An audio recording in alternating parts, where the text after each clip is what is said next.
Hello दोस्तों, स्वागत है आप सबका आपके अपने YouTube channel study with Sachin में। दोस्तों, आज हम इस वीडियो में बात करने जा रहे हैं उत्तर प्रदेश डीएलएड के प्रथम सेमेस्टर के विषय गणित के बारे में। गणित विषय के सारे वस्तुनिष्ठ प्रश्न जो पिछली परीक्षाओं में आ चुके हैं मैं आप लोगों को सॉल्व करवाऊंगा और जितनी जल्दी हो सके उतनी जल्दी करना सिखाऊंगा। दोस्तों, जहाँ ट्रिक की जरूरत पड़ेगी वहाँ आपको ट्रिक बताऊंगा। तो दोस्तों, अगर आपको वीडियो पसंद आए तो वीडियो को लाइक कर देना, अपने ज़्यादा से ज़्यादा साथियों के साथ शेयर कर देना। अगर आपने अभी तक हमारे चैनल को सब्सक्राइब नहीं किया है तो प्लीज़ चैनल को सब्सक्राइब कर लेना। तो चलिए शुरू करते हैं आज का वीडियो। Let's start.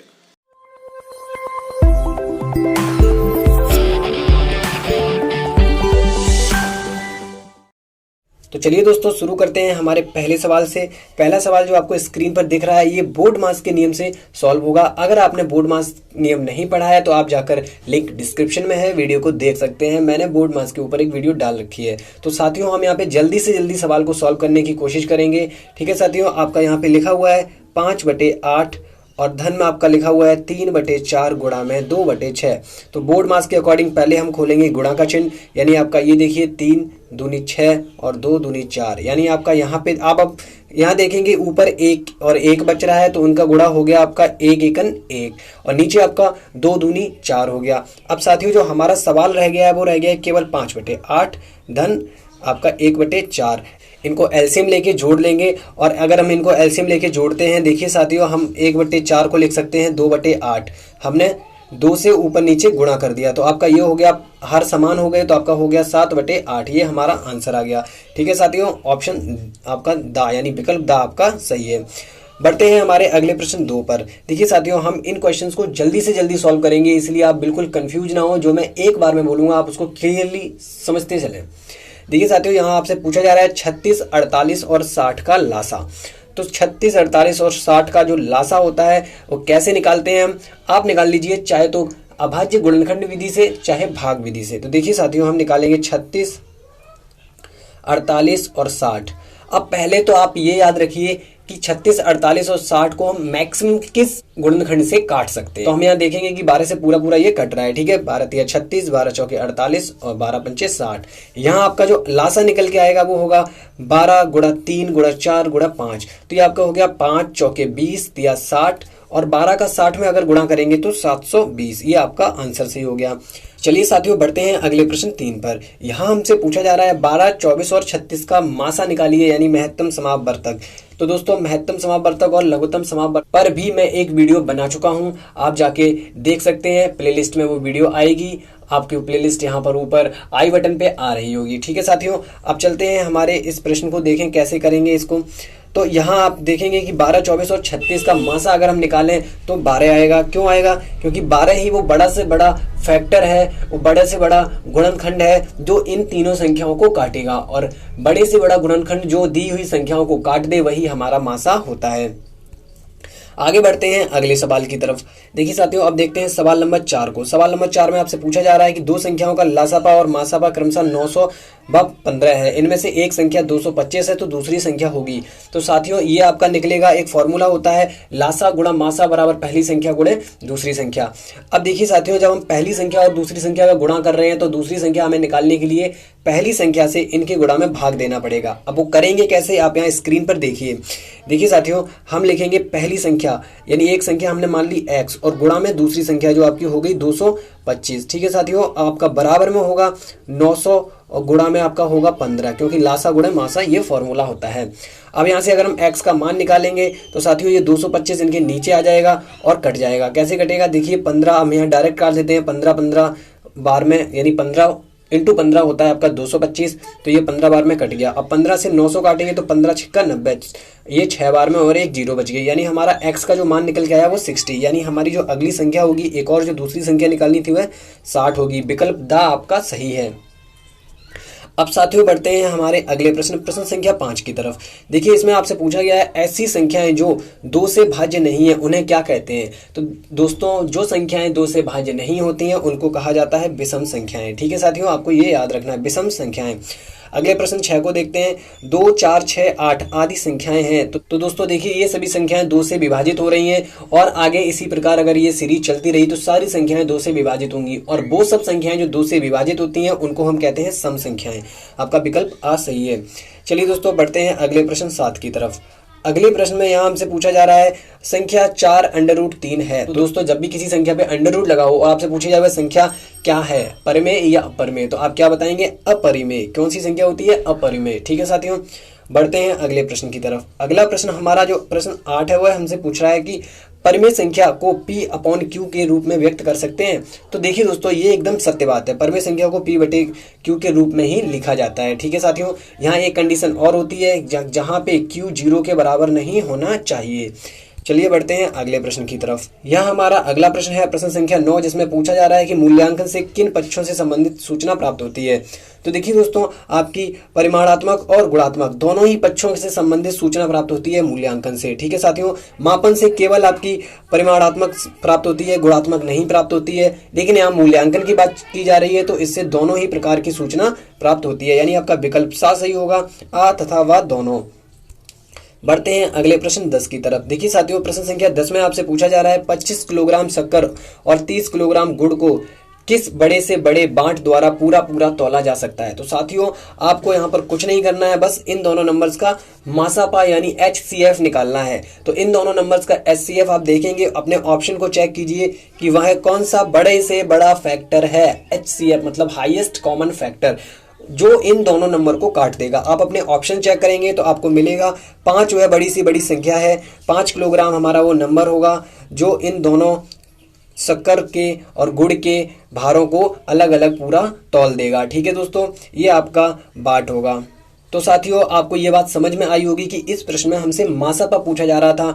ठीक है साथियों, 5 से ही देखिए 25 भी कट जाएगा और 30 भी कट जाएगा, बाकी किसी भी नंबर से 5 अगर कट भी रहा है तो वह नंबर 5 से छोटा ही होगा। और आपको मासापा में महत्तम समावर्तक निकालना होता है, यानी सबसे बड़ा हाईएस्ट कॉमन फैक्टर। ठीक है साथियों, बढ़ते हैं अगले प्रश्न संख्या 11 की तरफ, जिसमें आपसे पूछा जा रहा है अभाज्य संख्या है। तो साथियों अभाज्य संख्याएं वे संख्याएं होती हैं जो स्वयं से कटती हैं और 1 से कटती हैं, यानी 1।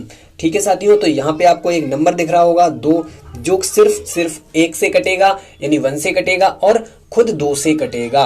तो इसके अलावा बाकी सभी नंबर आप 8 को चेक कर लीजिए, ये देखिए 1 से भी कट रहा है, 2 से भी कट रहा है, 4 से भी कट रहा है और 8 से भी कट रहा है। बाकी भी आप इसी प्रकार सभी चेक कर लीजिए।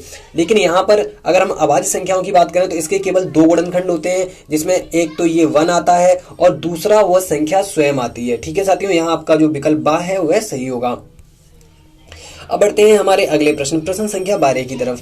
प्रश्न संख्या 12 में आपसे पूछा जा रहा है 40 डिग्री का कोटि पूरक कोण होगा। तो देखिए दोस्तों कोटि पूरक कोण वो कोण होते हैं जो आपस में जोड़े जाने पर 90 अंश का योग प्रदान करें। ठीक है साथियों, यानी आपका 40 का जो कोटि पूरक कोण होगा वह 50 अंश होगा। ठीक है, आगे बढ़ते हैं हमारे अगले प्रश्न की तरफ। अगला प्रश्न 13 हमसे पूछा जा रहा है, इसमें 60 अंश का संपूरक होगा। तो संपूरक वह कोण होता है जब किन्हीं दो कोणों को जोड़ें तो उनका योग 180 अंश हो, तो वो आपस में संपूरक कहलाते हैं। तो 60 में कितने को जोड़ेंगे तब 180 अंश होगा, यहाँ पर आपका आंसर होगा 120। ठीक है, आप इनको देख के ही आंसर टिक कर सकते हैं, आपको अगर संपूरक पता है और कोटि पूरक पता है तो साथियों बढ़ते हैं अगले प्रश्न हमारे प्रश्न संख्या 14 की तरफ। इसमें आपसे पूछा जा रहा है समुच्चय ए बराबर आपको 4, 5, 6 ये अवयव दिए गए हैं और उसके बाद समुच्चय बी के अवयव दिए गए हैं 2 और 3। और देखिए साथियों आपसे ए यूनियन बी पूछा गया है। अब यूनियन का जो मतलब होता है वो ये होता है कि सारे अवयवों को मिला देना, और किसी भी अवयव को हम अगर 2 बार वो आ रहा है तो उसको 2 बार नहीं केवल 1 बार लिखते हैं। तो आप देखिए अगर हम ए यूनियन बी निकालें तो अगर हम सारे अवयव को मिलाएंगे तो हमारे कौन से ऑप्शन में सारे अवयव एक साथ मिले हुए आ रहे हैं जबकि रिपीट नहीं होना चाहिए। तो देखिए आपको यहाँ पे विकल्प आ सही मिलेगा, 2, 3, 4, 5, 6 ये सारे अवयव मिला के एक साथ लिख दिए गए, यही ए यूनियन बी होगा। बढ़ते हैं हमारे अगले प्रश्न संख्या 15 की तरफ। देखिए साथियों इसमें आपसे पूछा जा रहा है प्रश्न संख्या 15 में कि यदि किसी त्रिभुज के तीनों कोण क्रमशः 65, 45 और 70 हैं तो वह त्रिभुज होगा। तो देखिए दोस्तों जब भी किसी त्रिभुज के तीनों कोण 90 अंश से कम होते हैं तो ऐसे त्रिभुज को हम न्यून कोण त्रिभुज कहते हैं। क्या कहते हैं? न्यून कोण त्रिभुज या न्यून कोणीय त्रिभुज। ठीक है साथियों, यहाँ आपका विकल्प सही होगा।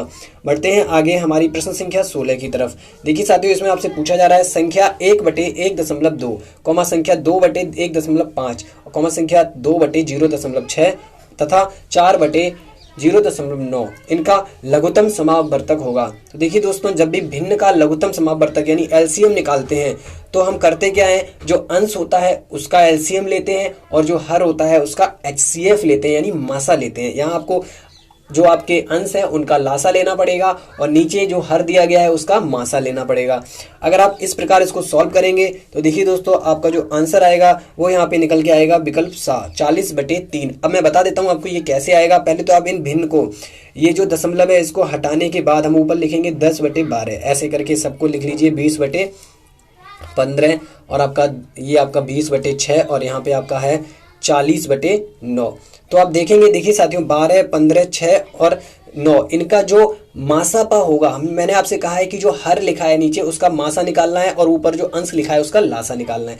तो इनका जो मासापा आपका होगा वो आपका 3 होगा, क्योंकि 3 ही वो बड़े से बड़ा गुणनखंड होगा, वह बड़े से बड़ा फैक्टर होगा जो इन सभी संख्याओं को यानी 12, 15, 16 और 9 12, 15, 6 और 9 इनको डिवाइड कर पाएगा। ठीक है दोस्तों, अब यहाँ पे हमें नीचे नंबर मिल गया है हमारा 3 और ऊपर हमें इनका लासा लेना था, तो 10, 20, 20 और 40 इनका लासा आपको दिख रहा है। यहाँ पे हमारा 40 इनका लासा होगा। 40 ही छोटी सी छोटी वो संख्या होगी, लासा मतलब लीस्ट कॉमन मल्टीपल। 40 ही छोटी सी छोटी वह संख्या होगी जो इन चारों नंबर से कट जाएगी। ठीक है दोस्तों, यानी आपका 40/3 उत्तर होगा। विकल्प मैं आपको पहले ही बता चुका हूँ, यहाँ पे सा विकल्प आपका सही है। अब बढ़ते हैं हमारे अगले प्रश्न 17 की तरफ। प्रश्न 17 में आपसे पूछा जा रहा है 26, 52, 78 और 117 का गुणज। यहाँ पे गुणज लिखना चाहिए था, गुणज ये आपका गलत लिखा हुआ है, यहाँ पे होगा गुणज। गुणज मतलब आपका मल्टीपल। ठीक है साथियों, मल्टीपल यानी जो पहाड़े में नंबर आते हैं वो मल्टीपल। देखिए साथियों, अब यहाँ पे आपसे पूछा जा रहा है कि 26, 52, 78 और 117 का गुणज होगा।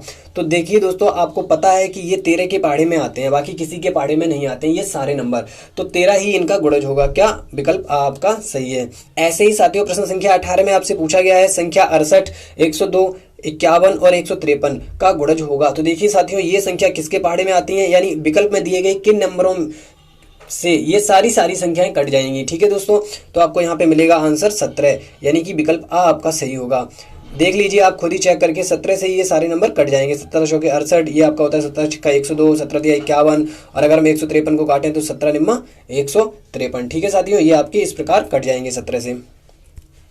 अब बढ़ते हैं हमारे अगले प्रश्न 19 की तरफ। प्रश्न संख्या 19 में आपसे पूछा जा रहा है संख्याएं 0, 1, 3, 4 कहलाती हैं। तो देखिए दोस्तों, जब भी आपको 0 इंक्लूड करके सारी संख्याएं दी जाएं, 1, 2, 3, 4, 5, 6, 7 जितनी भी नंबर्स हैं ऐसे इस प्रकार आपको दिए जाएं, तो ये आपकी पूर्ण संख्याएं कहलाती हैं। क्या कहलाती हैं? आपकी पूर्ण संख्याएं। ठीक है दोस्तों, अब हम अगले प्रश्न को देखेंगे, प्रश्न संख्या 20 को। देखिए इसमें आपसे पूछा गया है निम्न में भाज्य संख्या है। तो साथियों अभी मैं आपको बता चुका हूं कि अभाज्य क्या होती है, जिनके केवल 2 गुणनखंड होते हैं। बाकी अभाज्य को हम अगर निकाल दें तो जिनके 2 से अधिक गुणनखंड होते हैं वो सारी भाज्य संख्याएं कहलाती हैं। तो आप यहाँ देखेंगे 6 जो है, 6 के 2 से अधिक गुणनखंड होते हैं, यानी 1, 2, 3 और खुद आपका 6, ये आपके इतने 6 के गुणनखंड हो गए। यानी 6 क्या होगी? भाज्य संख्या होगी, कंपोजिट नंबर। अगर आपने अभाज्य और अभाज्य के ऊपर वीडियो नहीं देखी है, यानी आपने भाज्य और अभाज्य यानी प्राइम और कंपोजिट को नहीं पढ़ा है, तो आप जाके लिंक यहाँ पे डिस्क्रिप्शन में मैंने दे रखी है, आप जाके देख सकते हैं। ठीक है दोस्तों, देखते हैं प्रश्न संख्या 21 को। प्रश्न संख्या 21 में आपसे पूछा जा रहा है 5 डिग्री का मान होता है। तो दोस्तों 5 डिग्री का मान यहाँ रेडियन में निकालना होता है, तो यहाँ पे आपका विकल्प कोई सा भी सही नहीं है। ठीक है दोस्तों, यहाँ पे कोई भी विकल्प सही नहीं है। देखिए साथियों, प्रश्न संख्या 22 में आपसे पूछा जा रहा है, ये आपको संख्याएं दी गई है, इनको सरल करके क्या प्राप्त होगा। तो देखिए साथियों, जब भी आपको एक सवाल में 2 भाग के चिन्ह मिले तो आप सबसे पहले लेफ्ट वाले को सॉल्व करते हैं, लेकिन यहाँ आपको राइट वाले नंबर ब्रैकेट में दिए गए हैं और बोर्ड मास के रूल के अकॉर्डिंग आपको ब्रैकेट सबसे पहले सॉल्व करना होता है। यानी यहाँ हम सबसे पहले सॉल्व करेंगे इस नंबर को।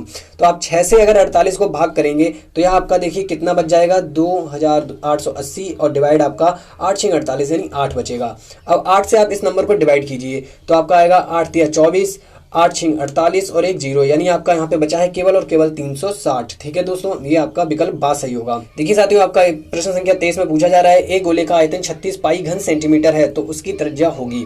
तो दोस्तों यहाँ हम देखेंगे गोले की त्रिज्या होती क्या है, 4/3 पाई r क्यू।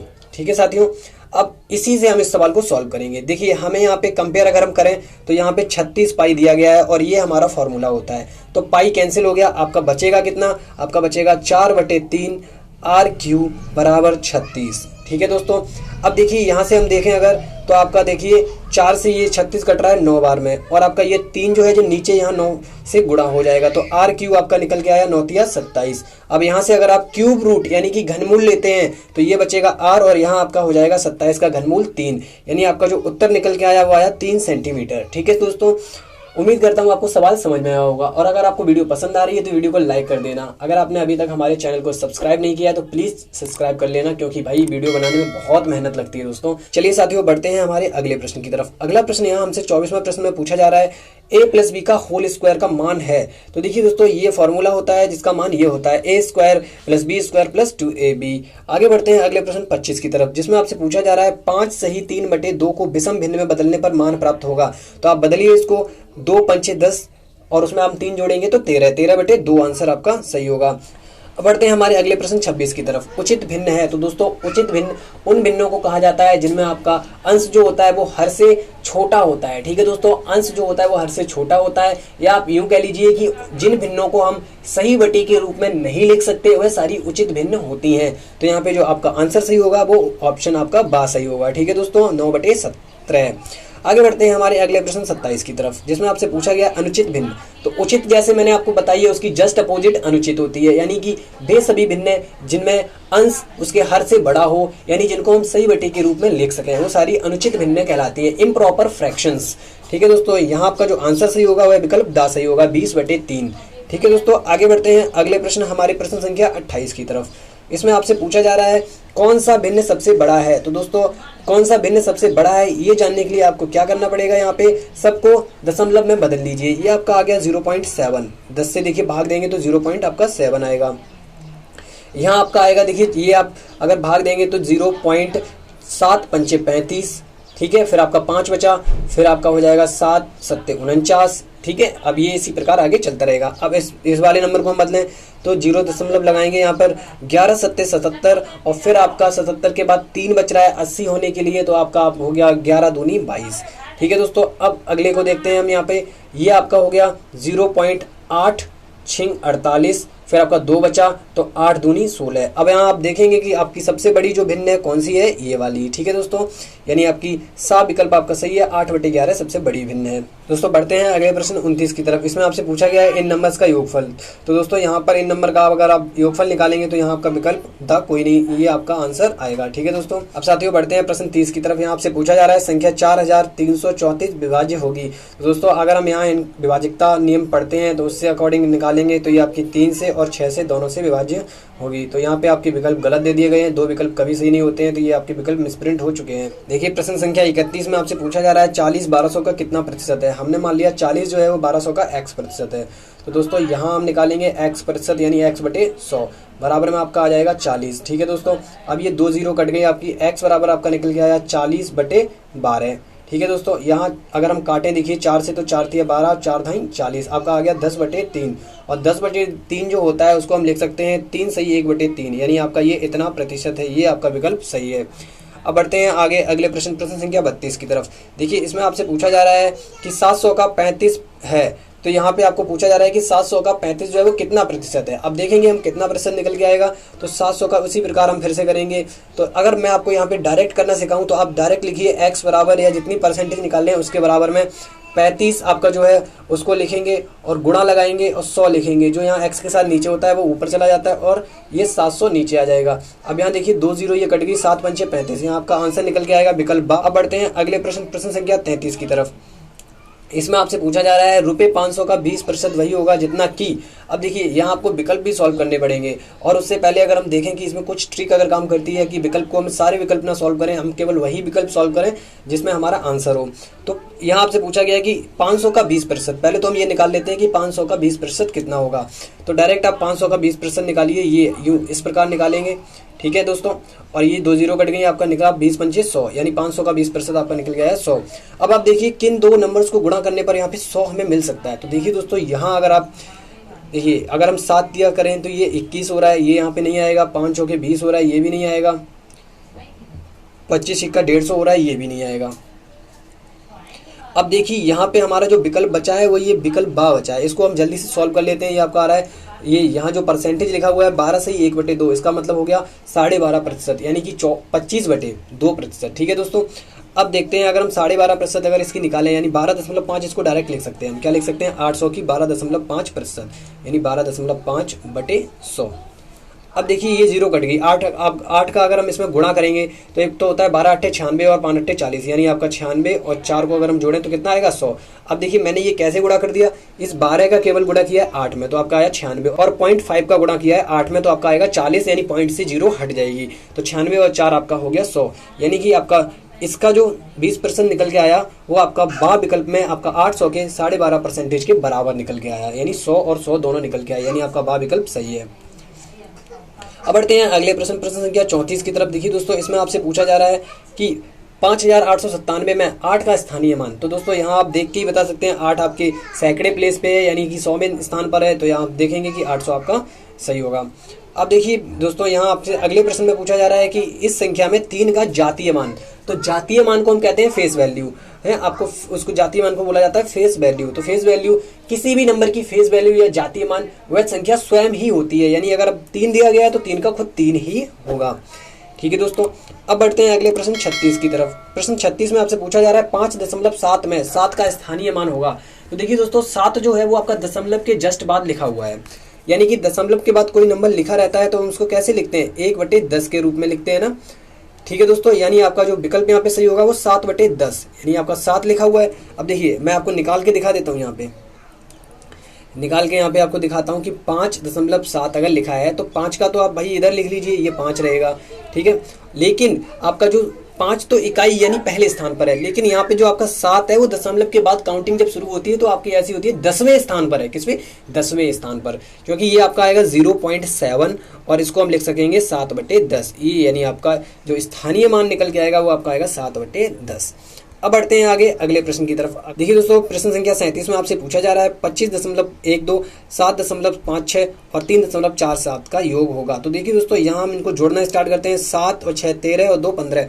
ठीक है, हासिल आपका लगा 1।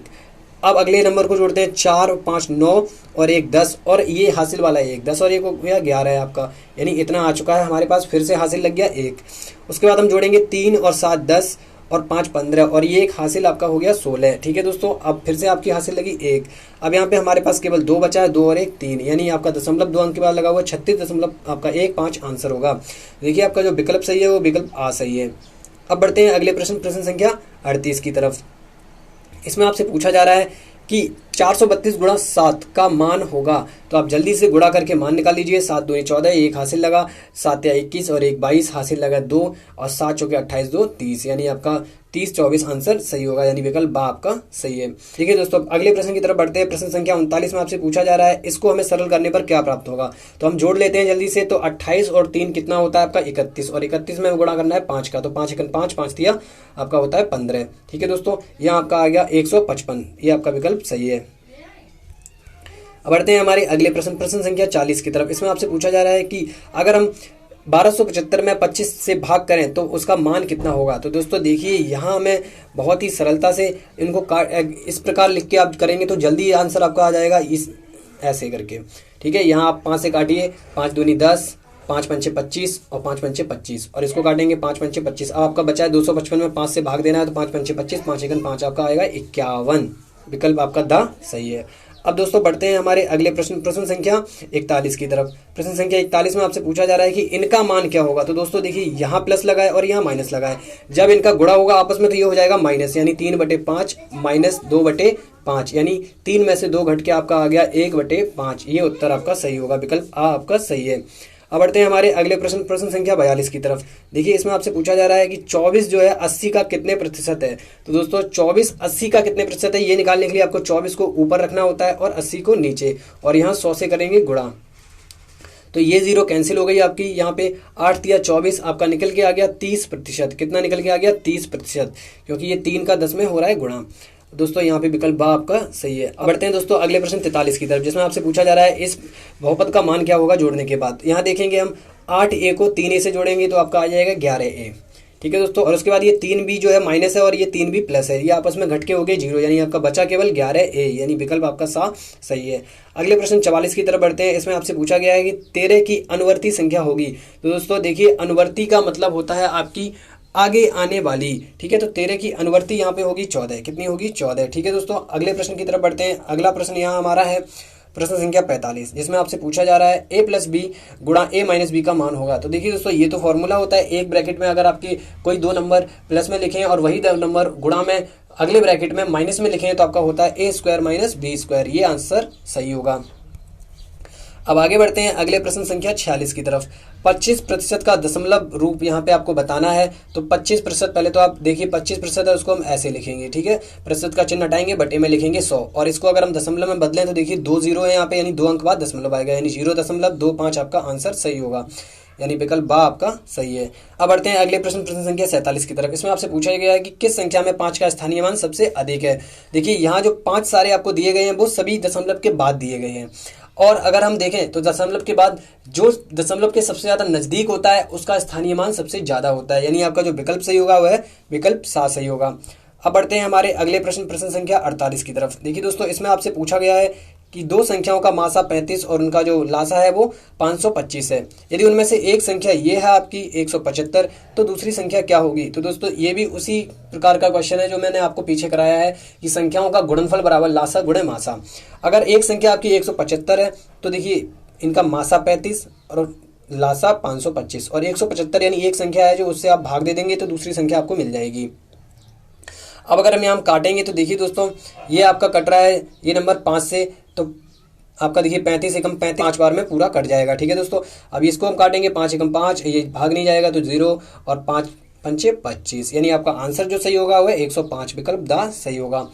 अब दोस्तों बढ़ते हैं यहाँ अगले प्रश्न संख्या 49 की तरफ। प्रश्न संख्या 49 में आपसे कहा गया है कि a minus b minus 2a को सरल करने पर प्राप्त होगा। तो देखिए दोस्तों, अगर हम ये माइनस से कोष्टक में अंदर के चिन्ह बदल जाते हैं तो a माइनस आपका हो जाएगा b प्लस 2a, तो ये आपका प्लस 2a, ये दोनों जुड़ के आपका हो गया 3a माइनस b, ठीक है दोस्तों। यहाँ आपका जो आंसर सही होगा वह विकल्प आ सही होगा।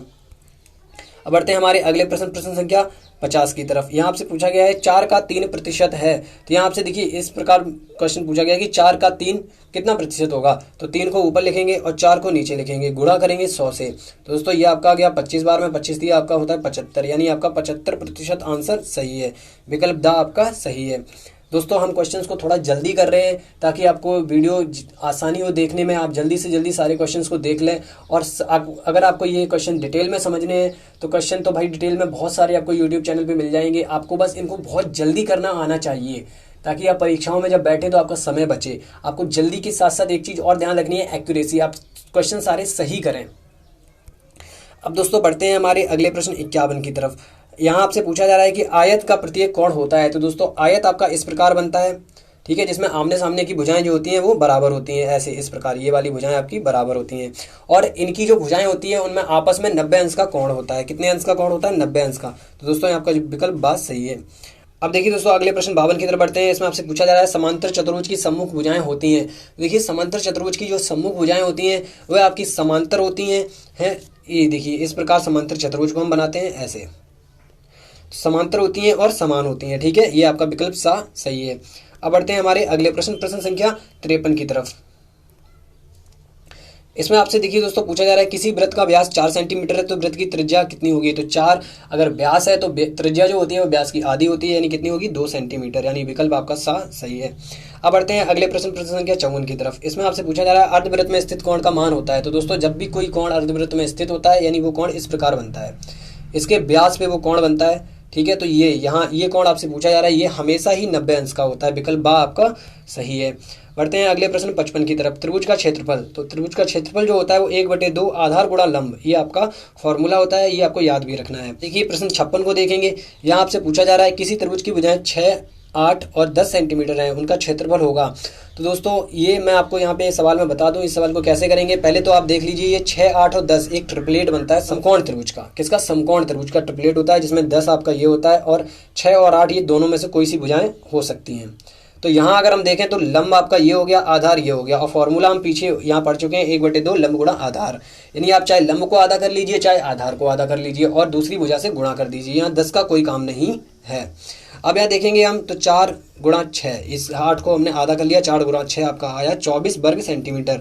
यानी आपका विकल्प द सही है। ठीक है दोस्तों, अब बढ़ते हैं हमारे अगले प्रश्न 57 की तरफ। देखिए इसमें आपसे पूछा जा रहा है एक त्रिभुज का क्षेत्रफल क्या होगा यदि उसका आधार जो है वो 10 सेंटीमीटर और ऊंचाई 6 सेंटीमीटर है। तो फॉर्मूला आपको क्या बताया था, 1/2 आधार गुणा ऊंचाई। तो 1/2 का मतलब ये है कि आपको किसी भी एक भुजा को आधा कर लेना है। हमने इस 10 को आधा कर लिया, 5 बचा और 6 से गुणा कर दिया दूसरी भुजा से, तो 5 6 30 आपका आंसर आएगा, यानी कि 30 वर्ग सेंटीमीटर। ठीक है दोस्तों, बढ़ते हैं अगले प्रश्न संख्या 58 की तरफ। यहाँ आपसे पूछा जा रहा है एक समांतर चतुर्भुज का क्षेत्रफल 75 सेंटीमीटर है, तो उसकी ऊंचाई आपको 7.5 सेंटीमीटर दी गई है, तो उसका आधार निकालना है। तो दोस्तों जो समांतर चतुर्भुज होता है उसका जो क्षेत्रफल का फॉर्मूला आपका होता है, अगर हम देखें तो एरिया बराबर होता है बेस इंटू हाइट। क्या होता है, बेस इंटू हाइट।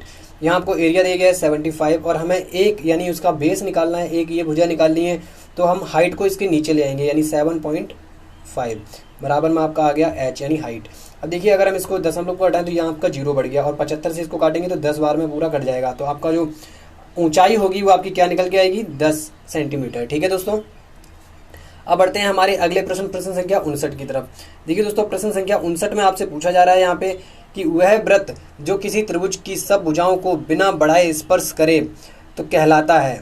देखिए दोस्तों अब यहाँ पे हम कहेंगे कि ऐसे ऐसे मान लीजिए आप ये त्रिभुज बना हुआ है, वह वृत्त जो त्रिभुज की सब भुजाओं को बिना बढ़ाए हुए स्पर्श करे, इस प्रकार। ठीक है दोस्तों, भुजाओं को स्पर्श करना चाहिए सभी भुजाओं को, तो आपका क्या कहलाएगा, अंतःवृत्त। ठीक है दोस्तों, अब बढ़ते हैं अगले प्रश्न संख्या 60 की तरफ। देखिए यहाँ आपसे पूछा जा रहा है कि किस संख्या में 6 का स्थानीय मान सबसे अधिक है। पीछे हमने एक ऐसा क्वेश्चन किया है, तो दोस्तों यहाँ आपका जो विकल्प सही है वह आपका विकल्प सा सही है। अब बढ़ते हैं प्रश्न संख्या 61 की तरफ। देखिए इसमें आपसे पूछा जा रहा है प्रश्न संख्या 61 में कि 8 3 6 5 यानी 8365 में 3 का स्थानीय मान है। तो दोस्तों 3 का स्थानीय मान यहाँ 300 है, क्योंकि 3 आपका जो है वो आपके 100वें स्थान पर है। देखिए बढ़ते हैं दोस्तों आज के आखिरी प्रश्न संख्या 62 की तरफ। इसमें आपसे पूछा गया है कि 90 अंश के कोण को कहते हैं। तो 90 अंश के कोण को समकोण या राइट एंगल कहा जाता है। क्या कहा जाता है, राइट एंगल। ठीक है दोस्तों, यहाँ तक आपके सारे प्रश्न मैंने करा दिए जो पिछली परीक्षाओं में पूछे गए हैं, और बहुत ही जल्दी से आपको मैंने इन क्वेश्चन को सॉल्व करना भी बताया है। तो दोस्तों अगर आपको ये वीडियो पसंद आती है तो वीडियो को लाइक कर देना, अपने साथियों के साथ शेयर कर देना, और अगर आपने अभी तक हमारे चैनल को सब्सक्राइब नहीं किया है तो चैनल को सब्सक्राइब कर देना। वीडियो देखने के लिए आपका बहुत बहुत धन्यवाद। आपका दिन शुभ हो।